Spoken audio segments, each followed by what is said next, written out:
Saudara-saudara, kesempatan pada saat ini tema kita adalah tentang meditasi lebih penting daripada belajar dhamma. Nah, ini tentu menjadi pertanyaan karena di belakangnya ada tanda tanya. Jadi mungkin kalau lebih lengkap ya, apakah benar meditasi itu lebih penting daripada belajar dhamma? Saya menyadari di masyarakat banyak pertanyaan ataupun banyak pendapat yang menyampaikan bahwa yang penting pokoknya meditasi. Agama Buddha itu yang penting meditasi. Meditasi Buddhis ya di sini yang saya maksudkan bukan meditasi yang umum-umum karena meditasi sendiri luas sekali jangkauannya. Ya, ada yang meditasi untuk berbagai tujuan ya, misalnya apakah untuk kesehatan, apakah untuk kekuatan. Ya, nah ini maksud saya adalah meditasi Buddhis, yaitu mengembangkan kesadaran, menyadari saat ini sedang apa. Nah ini banyak orang mengatakan, oh yang penting pokoknya meditasi, enggak usah belajar dhamma, meditasi aja. Itu ada. Ada juga pendapat di sisi yang berbeda, yang menyampaikan bahwa, oh belajar dhamma itu penting. Tanpa belajar dhamma, kita enggak ngerti apa-apa. Ya, sehingga mau praktek apa kalau kita nggak belajar? Nah, sehingga dua pandangan ini selalu diperdebatkan.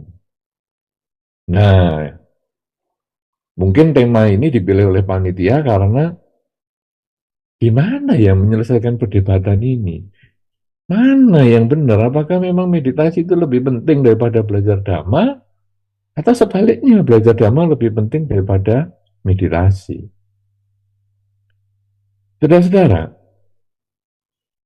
karena ini kita berbicara tentang meditasi Buddhis, maka tentu orang yang mengatakan meditasi itu penting, lebih penting daripada belajar dhamma, mestinya dia sudah mengerti sedikit ya teori dhamma. Jadi nggak ngawur-ngawur dari lahir, nggak ngerti apa-apa, kemudian yang penting pokoknya meditasi Buddhis. Ya, begitu bisa mulai ngomong, bisa mulai mengerti agama Buddha, langsung mengatakan yang penting meditasi Buddhis. Saya kira tidak seperti itu. Tetapi mungkin dia sudah mendengar dari beberapa pihak, apakah mungkin dari orang tuanya, apakah mungkin dari teman-temannya, apakah mungkin dia membaca sendiri dari buku-buku, apakah dia melihat dari beberapa media sosial, ya termasuk channel YouTube dan sebagainya. Kemudian dia baru bisa menyimpulkan bahwa oh meditasi itu penting. Jadi ada prosesnya, bukan mendadakan muncul. Nah, oleh karena itu, kita juga harus memahami tentang belajar dhamma. Belajar dhamma ini apa? Apa cuma buku atau bagaimana ya? Nah, di dalam pengertian dhamma, belajar dhamma ini sebetulnya punya tahap-tahapan. Jadi tidak ngawur juga. Belajar dhamma, di awal itu memang kita menggunakan berbagai indera yang kita miliki untuk mempelajari apakah yang disebut dengan dhamma. Dhamma ini sebetulnya apa sih? Kok kita harus belajar? Dhamma itu adalah melihat hidup sebagaimana adanya. Bahwa hidup itu bisa berpisah dengan yang dicinta. Jadi apa yang kita miliki, yang kita sayangi, yang kita cintai, satu ketika bisa berpisah dari diri kita. Juga bisa bertemu dengan yang tidak kita sukai. Jadi kita melihat atau kita mendengar ada hal-hal yang tidak menyenangkan di luar diri kita. Tapi satu ketika pasti ketemu dan akan kita hadapi hal-hal yang tidak kita suka. Nah, jadi prinsip dhamma itu adalah bertemu dengan yang tidak disukai dan berpisah dengan yang kita sukai. Proses belajar dhamma Itu tidak harus dari buku, tidak harus dari wihara, dari ceramah-ceramah para Romo Pandita, dari ceramah-ceramah para biku, dan lain sebagainya. Tidak harus. Tetapi, kalau anak kecil mungkin dia juga bisa belajar dari orang tuanya. Dia meniru ataupun mengikuti apa yang diajarkan oleh orang tuanya. Misalnya, ketika anak diberi mainan, apakah itu mainan mobil-mobilan, apakah boneka, ataukah benda-benda yang lain.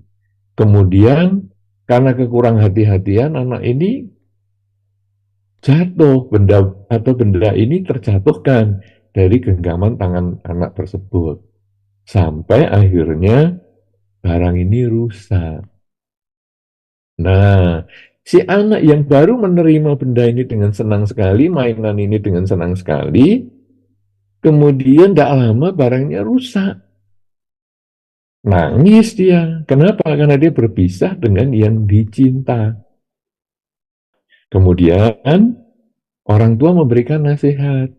Sudahlah nak, ya namanya barang sekarang bagus bisa jadi rusak. Ketoh kemarin kamu juga nggak punya.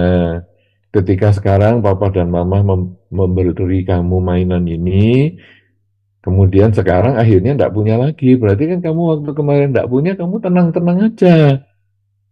Kemudian sekarang kamu punya karena diberi oleh ayah dan ibu.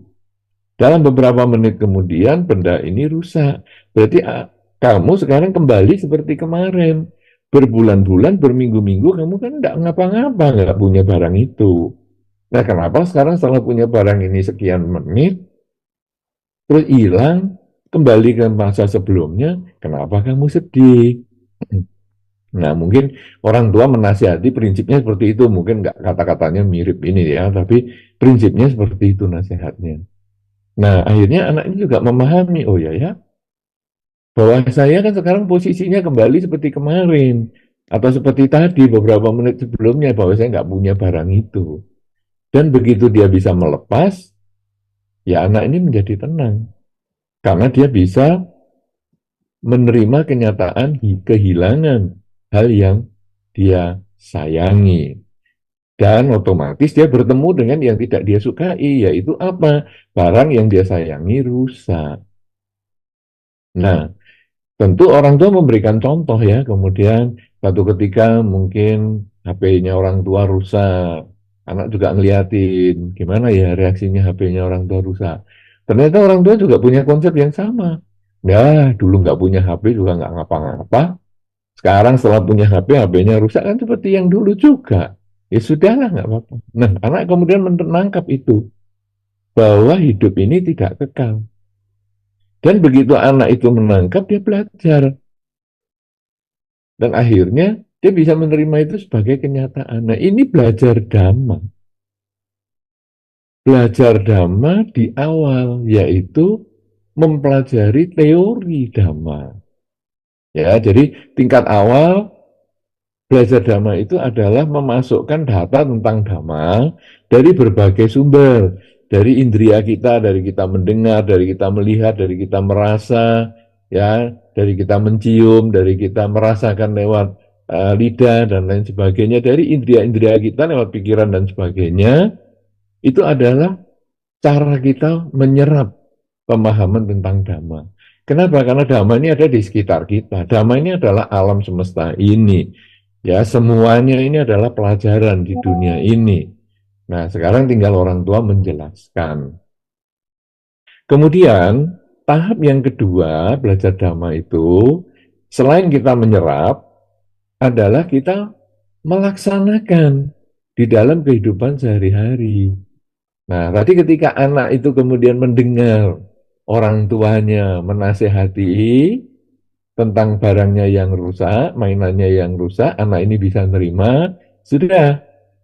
Kemudian di masa yang akan datang, ketika dia melihat mainannya rusak atau segala macam, dia mulai bisa menerima kenyataan.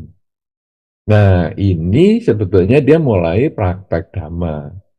Kemudian ketika tadi melihat orang tua HP-nya rusak, orang tua reaksinya juga seperti itu, tidak berlebihan, akhirnya anak ini juga menyadari, oh inilah praktek dhamma. Jadi praktek dhamma itu bukan berarti harus dibiara atau segalanya, tetapi adalah mempraktekkan ketidakkekalan tadi, kesiapan melihat ketidakkekalan.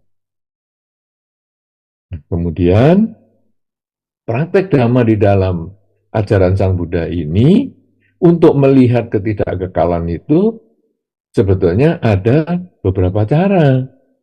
Cara yang pertama yang disebut dengan kerelaan.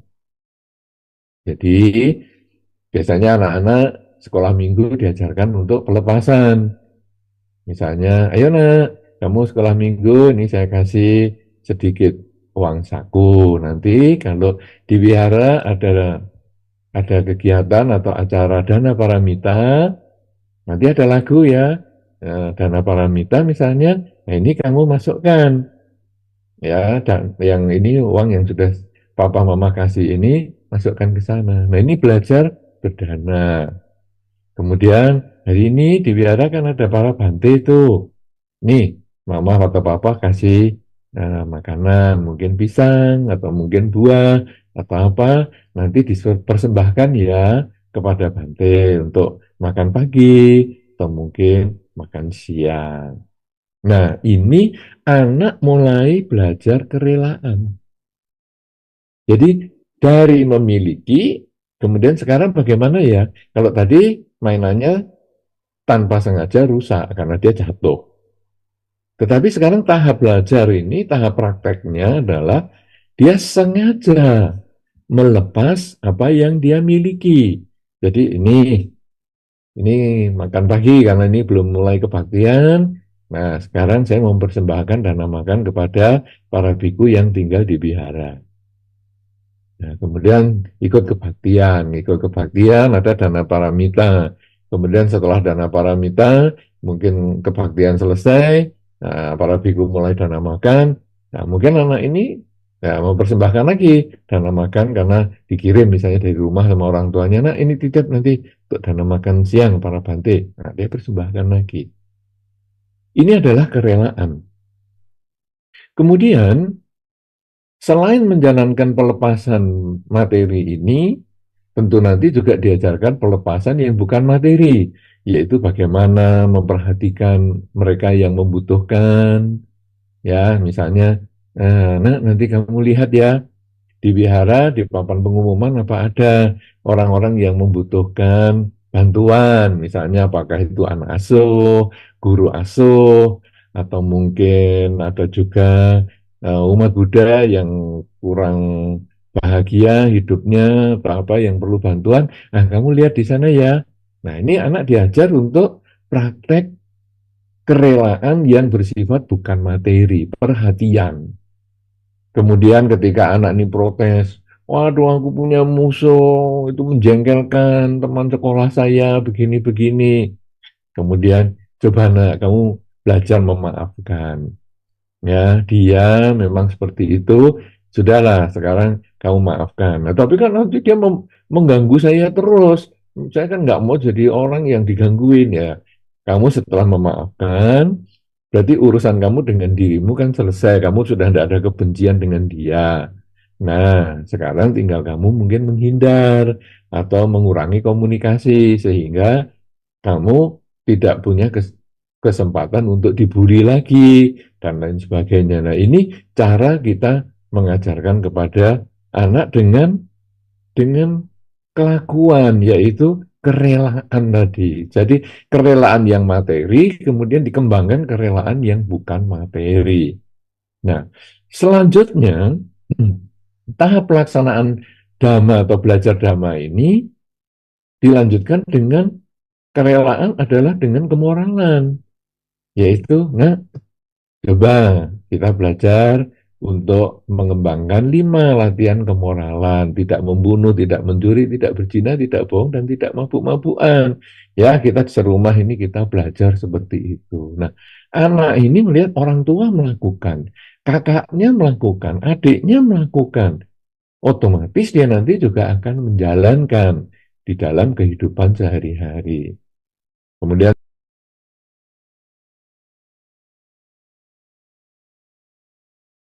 Kemarin menjelang Waisak misalnya, kalau ini kan sudah menjelang Asada. Nah, kemarin menjelang Waisak, wah, kakaknya, ayah, ibu jalankan 8 sila. Wow, hebat juga ya. Wah, ini atas sila. Nanti satu ketika saya ya mau latihan. Jadi anak dilatih untuk pengendalian diri. Karena sila itu sebetulnya adalah latihan pengendalian diri.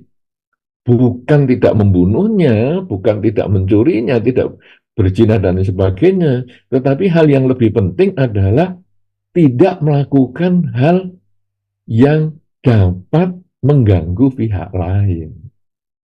Nah, jadi kerelaan tadi adalah berbuat baik untuk masyarakat di lingkungan kita. Sekarang kemoralan itu adalah tidak mengganggu masyarakat di sekitar kita. Nah, itu prinsipnya, sehingga tidak membunuh, tidak mencuri dan sebagainya itu adalah supaya kita tidak mengganggu mereka. Masyarakat itu bukan hanya manusia, tapi juga hewan, ya. Ada mungkin ayam, anjing, kucing, dan lain sebagainya. Tidak kita ganggu mereka, kehidupan mereka. Nah, selain kerelaan, kemoralan, kemudian praktek dhamma ini ada yang disebut meditasi lagi. Meditasi atau pengembangan kesadaran setiap saat. Nah, anak kecil yang tadi kita didik ini, kita topiknya tadi adalah anak kecil ini yang dimulai dengan dari kecil belajar melepas apa yang dia miliki yang rusak, kemudian belajar melepas bagaimana dia berdana wihara dan sebagainya, kemudian belajar dengan melaksanakan latihan kemoralan, tidak mengganggu pihak lain, tidak menyakiti pihak lain dengan ucapan maupun perilaku. Nah, sekarang anak kecil ini mulai dididik bagaimana dia mengembangkan kesadaran setiap saat. Jadi, anak ini dilatih, ayo nak, kita sadari saat ini sedang apa? Terus sedang duduk, sedang jalan, sedang berdiri, sedang narik nafas, sedang berbicara, sedang apa saja disadari. Nah, jadi bukan duduk diam yang penting, tetapi adalah prinsipnya apa? Menyadari saat ini sedang apa. Kenapa kita harus menyadari saat ini sedang apa? Karena ini untuk melihat perubahan hidup tadi. Bahwa saat ini saya sedang duduk, tadi saya barusan jalan. Nanti setelah ini saya jalan lagi atau berdiri. Jadi kita lalu melihat hidup itu satu proses yang berubah. Saya senang duduk, bukan berarti saya harus duduk terus. Satu ketika saya harus melepas rasa senang duduk saya itu dengan saya berdiri. Ketika saya berbahagia dengan berdiri, senang berdiri, tetapi satu ketika saya juga harus melepas rasa senang berdiri itu karena saya harus berjalan. Saya senang berjalan, tapi satu ketika saya juga harus melepas rasa senang berjalan itu dengan berbaring ataupun duduk. Jadi, dengan kesadaran setiap saat ini, kita lalu memahami sekarang bahwa hidup ini semuanya hanyalah proses. Nah, belajar dhamma itu sekarang menjadi lengkap bahwa belajar dhamma ada teorinya. Teorinya bukan hanya didapat dari buku. Teorinya ternyata didapat dari berbagai indria yang kita miliki. Ya, membaca buku salah satunya, mendengar ceramah dhamma salah satunya, menonton di YouTube media sosial misalnya itu juga salah satunya. Tetapi mendengar pendidikan dari orang tua, melihat contoh dari orang tua, contoh dari lingkungan, itu juga penting. Kemudian melaksanakan dhamma. Melaksanakan dhamma bisa dengan latihan kerelaan, kemoralan, dan konsentrasi. Nah, konsentrasi ini ada yang menyebut dengan meditasi. Jadi, sebetulnya meditasi ini adalah bagian dari praktek dhamma. Bagian dari belajar dhamma. Karena belajar dhamma itu ada teori, praktek, dan hasil. Hasilnya apa? Menyadari hidup yang tidak kekal, sehingga batin menjadi tenang seimbang. Kalau kita hanya mementingkan meditasi saja, tidak mau belajar dhamma, maka kita kehilangan banyak hal. Karena meditasi itu hanya salah satu dari praktek dhamma yang berdasarkan hal-hal yang telah kita pelajari sebelumnya. Kalau orang mengatakan yang penting belajar dhamma, boleh, tetapi belajar dhamma yang mana dulu? Kalau belajar dhamma hanya teorinya saja, dia juga kehilangan kesempatan untuk melaksanakan dhamma sampai mencapai kebahagiaan dalam hidup. Karena kebahagiaan dalam hidup itu adalah ketika kita menyadari hidup yang tidak kekal ini, sehingga batin terbebas dari ketamaan, kebencian, dan kegelapan. Karena itu, saudara-saudara, tema kita pada kesempatan ini, meditasi apakah lebih penting daripada belajar dhamma? Sesungguhnya, kalau meditasi ini menjadi bagian setelah kita memahami teori-teori dhamma sebelumnya, maka meditasi menjadi penting. Karena meditasi ini salah satu dari upaya melaksanakan dhamma untuk mencapai pencerahan, terbebas dari ketamaan, kebencian, kegelapan batin. Tetapi kalau meditasi tanpa melaksanakan hal-hal yang lain, tanpa kerelaan, tanpa melaksanakan kemoralan, maka belajar dhamma menjadi penting. Karena belajar dhamma bukan hanya belajar teorinya saja, tetapi juga harus bisa ada pelaksanaan dhamma, dan tentu nanti akan mengarah pada hasil. Ya, nah jadi belajar dhamma itu menjadi sangat luas, meditasi itu salah satu dari bagian belajar dhamma yang merupakan bagian dari pelaksanaan dhamma.